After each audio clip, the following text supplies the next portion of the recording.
Day 23. So this one is on a coerced authentication, and the title is Relay All the Way. Started the machine before I went live, so we can go down to this story. So McSkiddy is unable to authenticate to her server. It seems that McGreedy has struck again and changed the password. We know it's him since Log McBlue has confirmed within the logs that there were authentication attempts from his laptop. Online brute force attacks don't seem to be working, so this time we're going to have to get creative. We know what server has a network file share, so if we can trick McGreedy, perhaps we can get him to disclose the new password to us. Let's get to work.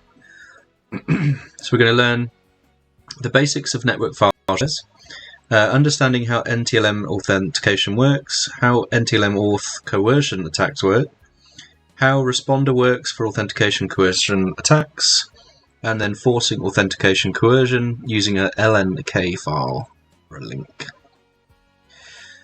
So connecting to machine. Before we go forward, we need to start the target machine, which I've done, hence the IP at the top. We need an attack box. I'm using my local Kali VM. So we need to deploy it. We're connected through the VPN, so we don't need to do anything else.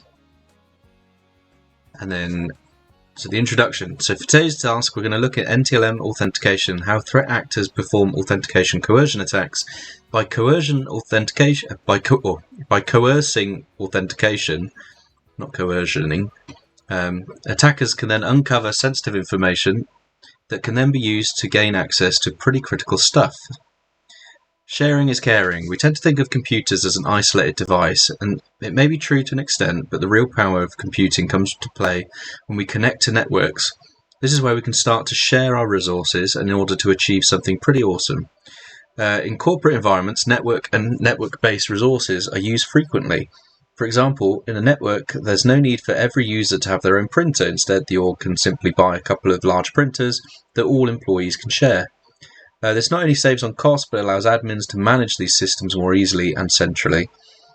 Another example of this is file shares. So instead of each employee having local copies of files and needing to perform crazy version control when sharing files with other employees via old school methods like flash drives, the organization can deploy a network file share. Since the files are stored in a central location, it's easy to access them and ensure everyone has the latest version to hand. Administrators can add security to these file shares to ensure that only authenticated users can access them. Additionally, access controls can be applied to ensure that the employees can only access specific folders and files based on their job role.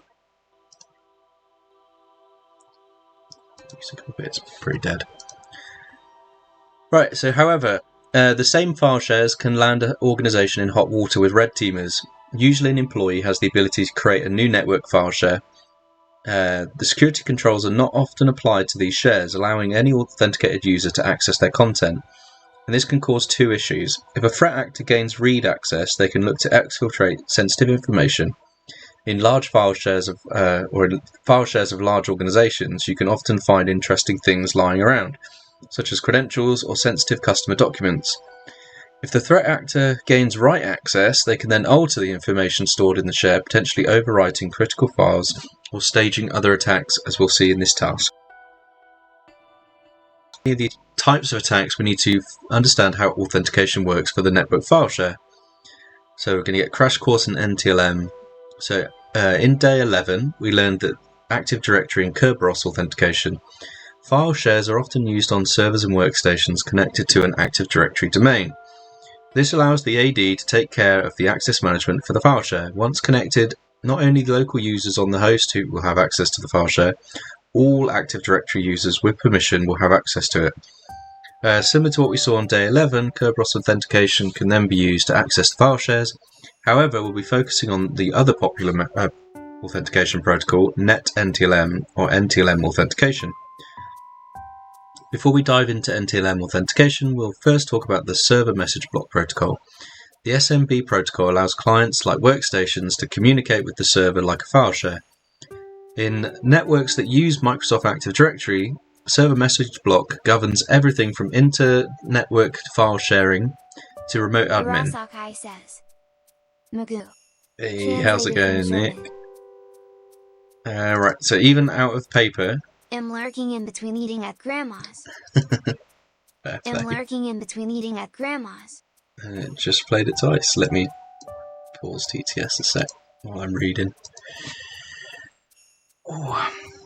So yeah, even the out-of-paper alert that your computer receives when you try to print a doc is the work of the SMB protocol. However, the security of earlier versions of SMB protocol was deemed insufficient. Several security vulnerabilities and exploits were discovered that could leverage to recover credentials or even gain code execution on the devices. Some of these vulnerabilities were resolved in newer versions of the protocol, but the legacy systems don't support them, so organizations rarely enforce their use. NTLM, often referred to as the Windows Authentication or just NTLM Authentication, allows the application to play the role of a middleman between the client and Active Directory. NTLM is a very popular authentication protocol in Windows, and it's used for various different services, including SMB and RDP. So Remote Desktop Protocol, they haven't called that out. It's used in Active Directory environments that allow servers such as network file shares to pass the buck to Active Directory for authentication. Let's take a look at how it works with the animation below. So wait for it to repeat. So step 1, they put the user request in, server sends the challenge, client provides a response, server sends challenge, and then the DC compares the challenge. If it actually played at a sensible speed, you could read it all. So it sends a challenge to the response to DC, compares challenge and response for the authentication, and then it sends the DC's response back. So it proxies it, essentially, just forwards it on. When the user wants to authenticate to a server, the server responds with a challenge. The user can then encrypt the challenge using their password, not their actual password, but the hash derived from the password, to create the response that is then sent back to the server. This server then passes both the challenge and the response to the domain controller. Since it knows the user's password hash, it can verify the response. If the response is correct, the domain controller can notify the server that the user has been successfully authenticated and that the server can provide access. This prevents the application or server from having to store the user's credentials, which are now securely exclusively stored on the domain controller. Here's the trick though, if we could intercept these authentication requests and challenges, we can then leverage them to gain unauthorized access, and we'll dive into this a bit later. So responding to the race, there are usually lots of authentication mechanisms and challenge requests flying all over the network. A popular tool that can be used to intercept them is Responder. Responder allows you to perform a man-in-the-middle attack by poisoning the response during the NTLM authentication. You then trick the client into talking to you instead of the actual server that they want to connect to. On the real LAN, Responder will attempt to poison any link a local multicast name resolution, LLMNR, NetBIOS name service, the NBTNS, and the Web Proxy Auto Discovery, WPAD. Any of those requests that get detected, it will try to poison them. So a large Windows network, these protocols allow hosts to perform their own local DNS resolution for all hosts on the same network. Rather than overburdening network resources such as a DNS server, first the host can attempt to determine if the host they are looking for is on the same local network by sending out an LLMNR request and seeing if any hosts respond. The NBTNS is the precursor protocol to LLMNR, and WPAD requests are then made to try and proxy for future HTTPS connections.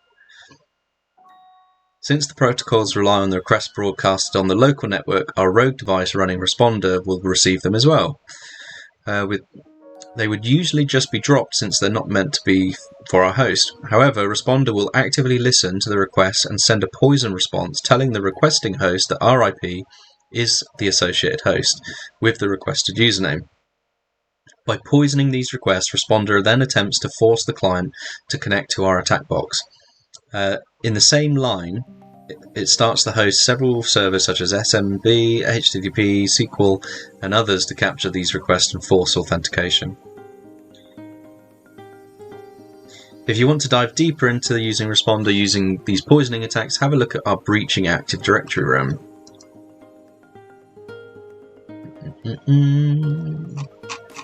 This is definitely a subroom. Got limited time.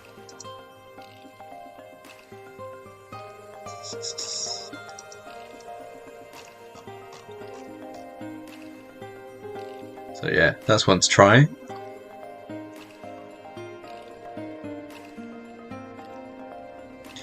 Right, so this was an incredibly popular red teaming technique to perform when it was possible to gain access to an office belonging to the target corporation. Simply plugging in a rogue network device and listening with the responder for a couple of hours often yielded several challenges that could then be cracked offline and then relayed. Then the pandemic hit, and all of a sudden being in the office was no longer cool. Most employees connected from home using VPN. While this was great for remote working, it meant intercepting net NTLM challenges was no longer really viable. Users connecting via VPN, in most cases, isn't considered part of the local network, made it borderline impossible to intercept and poison LLMNR. I'm going to struggle to say that constantly throughout this task. These requests are made in a timely manner using Responder. Now that we have to get a lot more creative, let's cue something called coercion. So if we can't just listen and then poison the request, we have to create our own. This brings a new attack vector into the spotlight: coercion. Instead of waiting for the request, we coerce the system or service to authenticate us, allowing us to then receive the challenge. Once we get the challenge, based on certain conditions, we can aim to perform two main attacks. If the password of the account coerced to authenticate is weak, then we can crack the corresponding net NTLM challenge using an offline tool such as Hashcat or John the Ripper. If the service or server security is configured in an insufficient way, then we can attempt to relay the challenge in order to impersonate the authenticating account. Two incredibly popular versions of coerced authentication are the print spooler and petit pertam. So print spooler is an attack that coerces the print spool service on Windows host to authenticate to a host of your choosing. Petit pertam is similar, but it leverages a different issue to coerce the authentication. In these cases, the machine account, the actual server or computer that performs the authentication.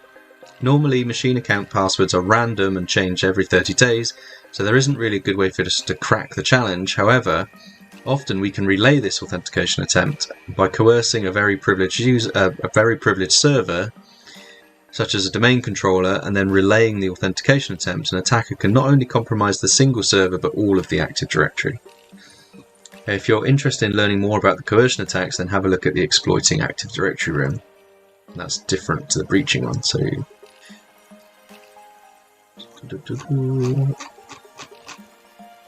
it's another limited time room. I don't know what makes that limited time. Is it just because I've got a sub? Usually they call out their sub-rooms. But... Alright, so coercing the connectee. For this task, we'll focus a bit more on coercing the users into authenticating to us. Since users often have weak passwords with this approach and a much higher chance of cracking one of the challenges and then gaining access to that user. Users are now mostly connected to file shares via VPN, so we can't simply run Responder and hope for the best. So the question remains, how can we coerce users to authenticate to something that we control? Let's put it all together. If we have write access to a network file share that is used regularly, then we can create a sneaky little file to coerce these users to authenticate to our server.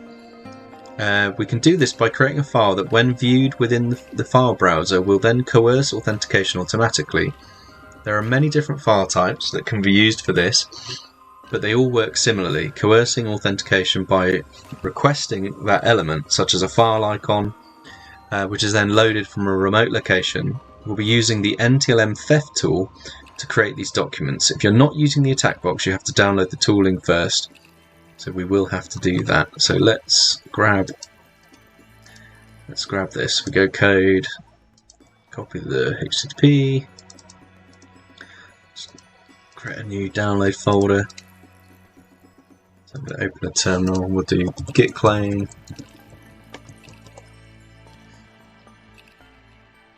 Let me type.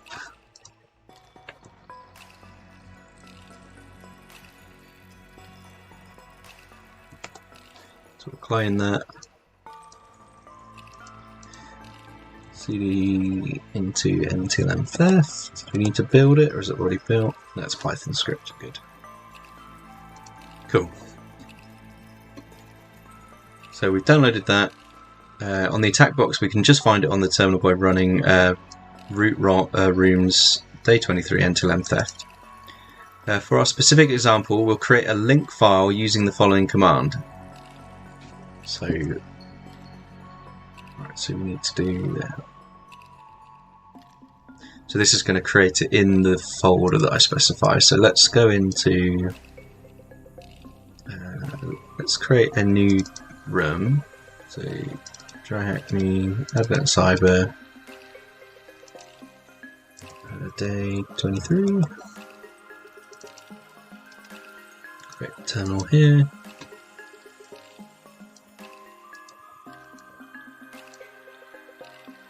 And I want to go to Python 3. I'm going to go into the download file that I created. It's called NTLM theft. NTLM theft by -g lnk -s. I need my IP, so let's ifconfig. I'm going to need my tunnel address.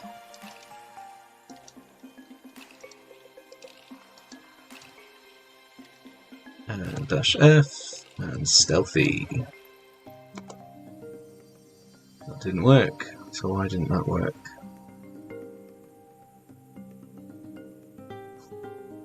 Do we have to actually build it? Is it a big fat lie? Let's have a look.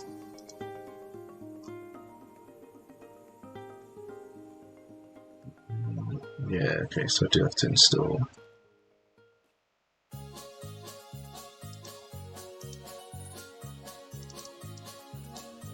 So let's go into that and go, put it NTLM theft, we'll create a new thing here.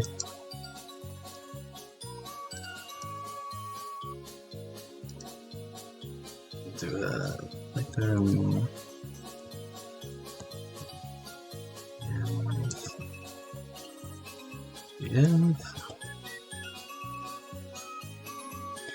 We don't have VMs, okay, I need to install that.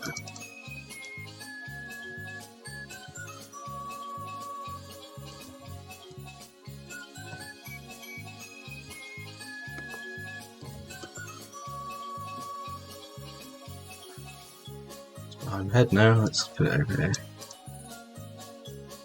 Right, so let's run that again, create a virtual environment.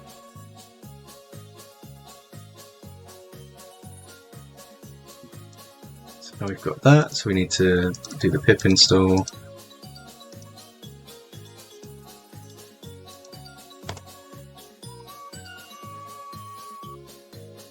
Which is already satisfied apparently.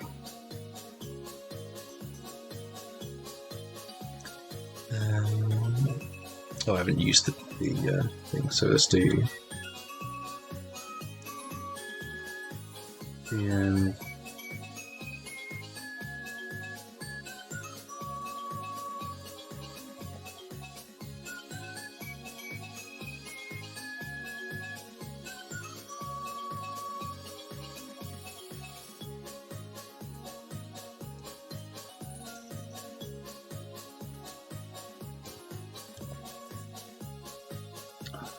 This, let's do.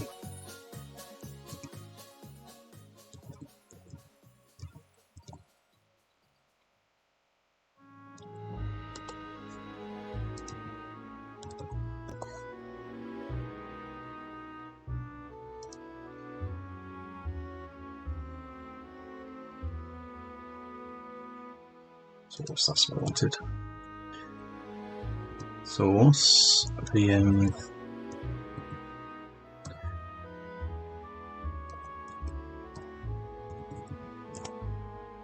Right, so now we're in it. Let's do pip install.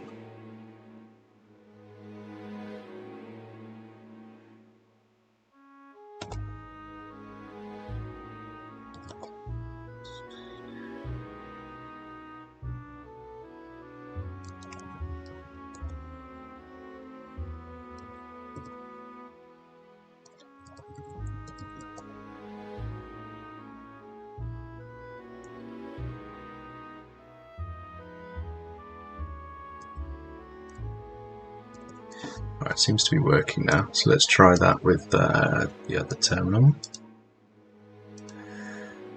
We'll do the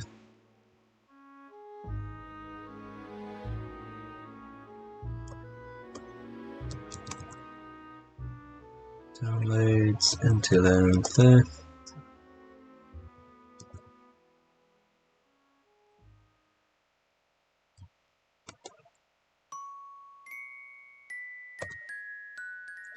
Can't open file. That's because it's the wrong one. We want that command. Okay.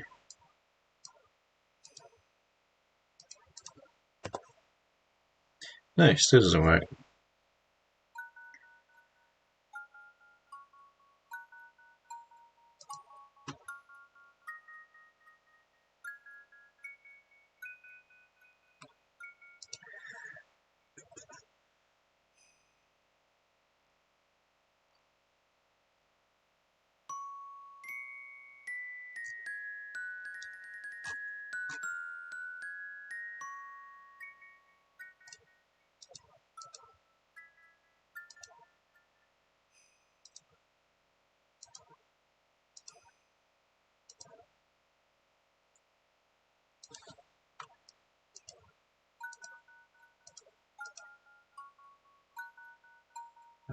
Go that one.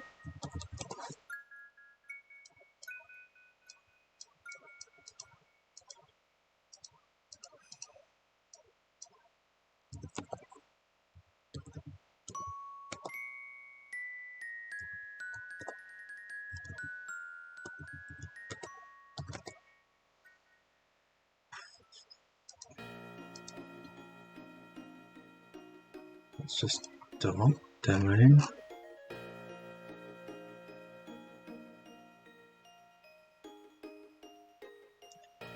Why is Python 3 an XLS writer? Well, it's got that, so why is it coming up with something about fucking templates?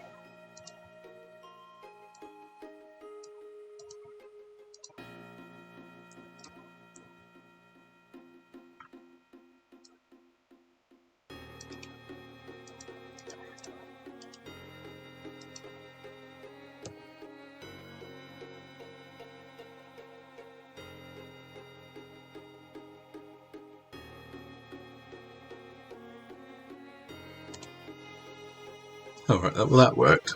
Why did that work and not from there? Weird. Okay, well maybe I've got to run it from there then. So that should have created a template folder. And then, okay, yeah, we've got the link there. Okay, so can't do it that way. I can't do it from the folder that I made. I've got to run it from within here for whatever reason. Maybe can't create the files or something. I don't know. Don't really know.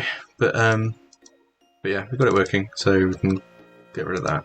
And let's actually run what it told us to do. So this creates a link in the stealthy directory named stealthy.link. So if we go into stealthy.link, and now we can coerce authentication. So we know that McGreedy is a little snoopy, so let's add the link file to our network share and hope that he walks into our trap. Use your favorite file editor and you can inspect the link file that we've created. We can now add this file to the network share to coerce authentication. Connect to the network file share on elf share, and you can use an SMB client shown below. So,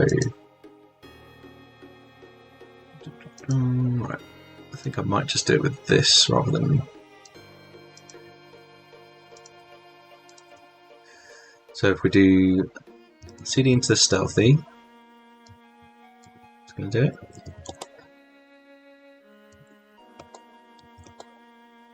Cd into stealthy. SMB client 10.10.25.11150 elf share new account using guest.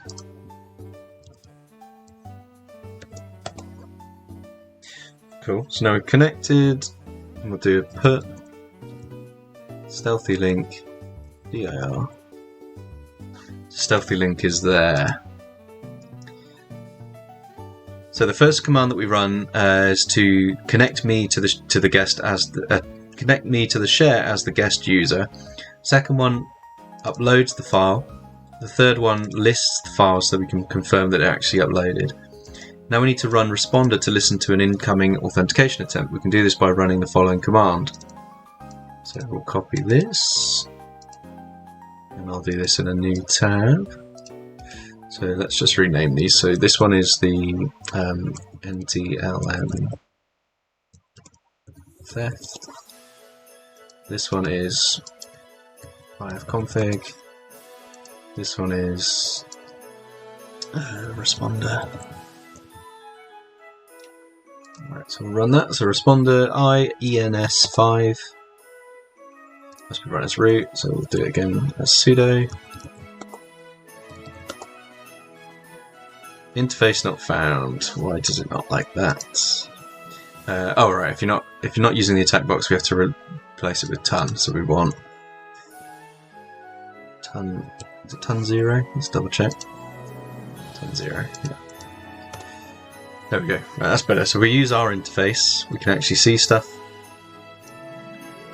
So let's give McGreedy a couple minutes. He might be taking a hot chocolate break right now, but we should hear back from him in less than 5 minutes. While we wait, use your connection to the network file share to download the key list that he left us as a clue using getGreedyKeys.txt.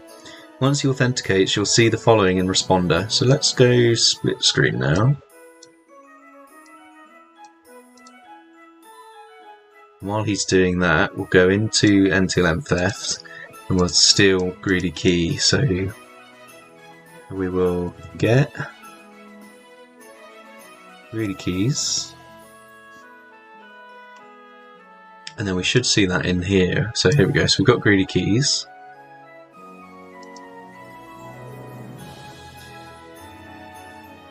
And where were we? So now we're just waiting for the NTLM connection. Get this out of the way, and we want responder. So we've just got to listen to some events and hope something happens. 2 raiders from Morehouse. Hey Morehouse, thank you for the raid. Shout out incoming. Or not. Do you not have any clips? Usually it will send a clip up with whoever raids. Let's go. Tonight's dinner? Not chill hot. It's gonna be great. Listen, there's a good chance somebody's trying to hack your website right now. You gotta make Just an ad break. This isn't a clip.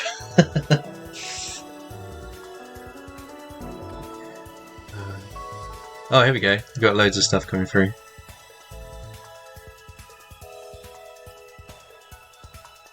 So we've got username Elf HQ server admin. We've got the admin hash that's just come through. Let's give him previous. So it's constantly capturing that. So I'm just going to grab this.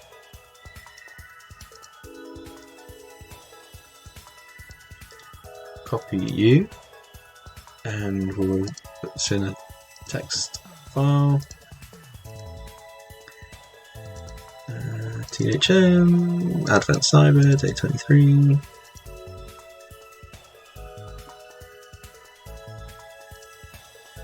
Hash. Right, so now we've got a copy of the hash.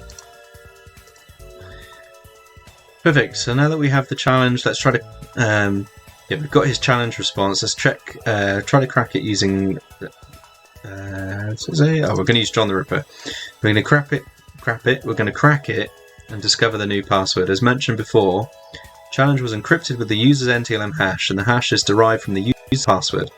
Therefore, we can now perform a brute force attack on this challenge in order to recover the user's password.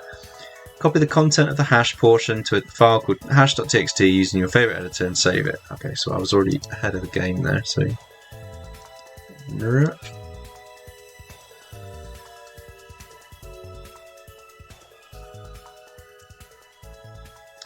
So we just want that bit, I think.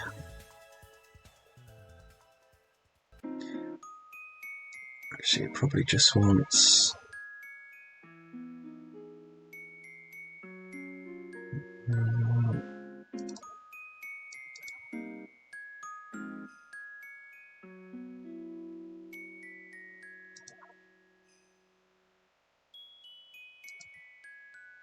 I don't think we want all of that, actually, so probably...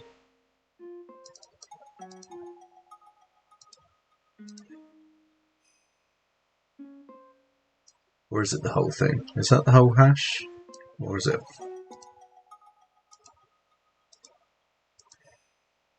Fuck knows, we'll try it. We'll leave it with that, see if that's the hash. If not, I can modify it. Right, so we'll go back to my terminal. Let's do it from... Let's just do a new one. So ls... So hash is there, okay, so we can do John, word list. Oh, okay, this is where we get greedy keys. Nice, okay, so let's put that in the same place. So NTLM hash, stealthy, grab greedy keys. We'll put that in documents, THM, day 23, put you there. I'm going to rename you TXT just so it matches. So now we do word list equals greedy keys txt hash dot txt.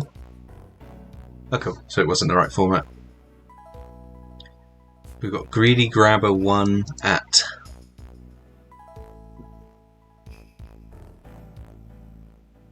Right, so after a few seconds we should receive the password and we have access. Let's take back control by using username and password to authenticate to the host via RDP. Do I have Remnant on here? I do, nice. So we're going to RDP on to 10.10.25.150. Yes, username is administrator.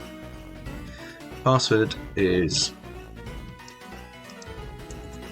greedy grabber 1 at. Shouldn't need anything else. Haha! God, that's like the world's smallest RDP. Yeah, so we've got access, so we can get onto the box. Right, so coercing the authentication with the file is an incredible technique to have in your red team arsenal. Since the conventional responder intercepts are no longer working, this is a great way to continue intercepting authentication challenges. Plus it goes even further and we can use responder to poison requests such as LLMRNN, LLMNR. Why do they make that such a bloody horrible acronym? Right, it typically disrupts the normal use of the network services, causing users to receive access denied messages. Using LNK files for coercing authentication means that we are not actually poisoning legitimate network services, we're creating brand new ones. This lowers the chance of our action from being detected. So, what is the name of the Active Directory authentication protocol that makes use of tickets? That's Kerberos. What is the name of the Active Directory authentication protocol that makes use of NTLM hash? That is... oh, I've forgotten it.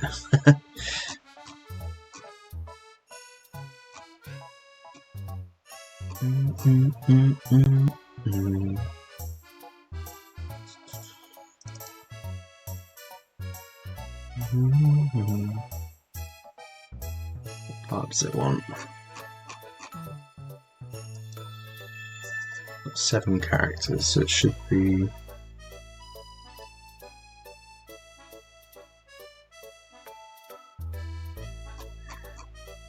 What was the name of the Active Directory protocol that makes use of NTLM hash?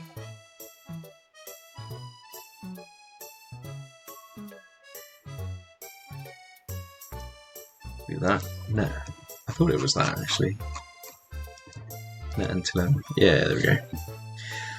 Right, so what was the name of the tool that can intercept these authentication challenges? That was Responder. Remembered that one. Now, what was the password that McGreedy set for the the admin account? That was greedy grabber 1@.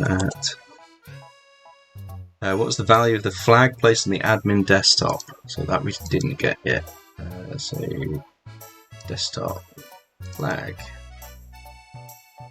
Copy free Remina. Let's copy. Yeah. Greedy, not so great, Steely. Right, if you enjoyed the task, please check out the compromising Active Directory. I think we already checked this one out. So I've only done the first one of that, so we should probably do the rest at some point.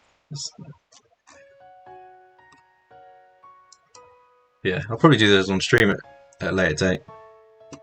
Once Christmas is over, because it'd be good to do a lot more of the Active Directory ones.